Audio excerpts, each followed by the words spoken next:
కర్ణాటకలోని Congress government, Congress MLA అసెంబ్లీలో ఏమంటున్నాడంటే, ఆడవాళ్ళ మీద ఒకవేళ రేపులు జరుగుతున్నప్పుడు వాటిని మీరు ఆపలేకపోతే ఆ రేప్ అనేదాన్ని మీరు ఎంజాయ్ చేయండి, అంటే ఫీల్ గుడ్ అని చెప్పి.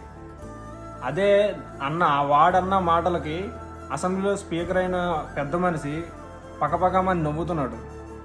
మందలించడం మాని నవ్వడం ఏంటో నాకు అర్థం కావట్లేదు.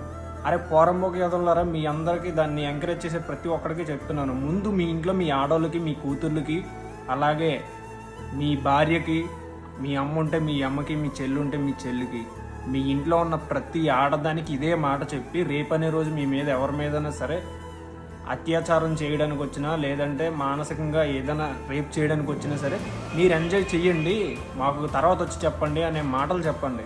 దీని మీద నాన్వేష్ కానీ, అనసూయ కానీ, లేదంటే పనికిమాలినోడు ఒకడు ఉన్నాడు ఆ ఎదో కానీ ఎవడో మాట్లాడరు. ఈ విషయం మీద నాన్వేష్ అనే ఒక ఎదో కానీ, ఒక కొజ్జనగుడికి కానీ, లేదు అనసూయ అనే పెద్ద స్టార్ హీరోయిన్ అనే ఫీల్ అయిపోయే అనసూయ లాంటి ఆంటీ కానీ, లేదంటే అదే కర్ణాటకలో పుట్టిన చిత్తకార్తి, అటు ఆడ కాదు ఇటు మగ కాదు ప్రకాశ్ రాజ్ లాంటి పనికిమాలిన ఏదో కానీ ఎవ్వరు స్పందించరు. ఎందుకంటే వీళ్ళందరూ ఒకటే. వీళ్ళందరూ మన ఏదైతే హిందుత్వం ఉందో దాని గురించి, లేదంటే ఈ సమాజాన్ని ఎడగొట్టడానికి పుట్టిన దరిద్రపు పెంటలాంటి ఎదలు అన్నమాట వీళ్ళు.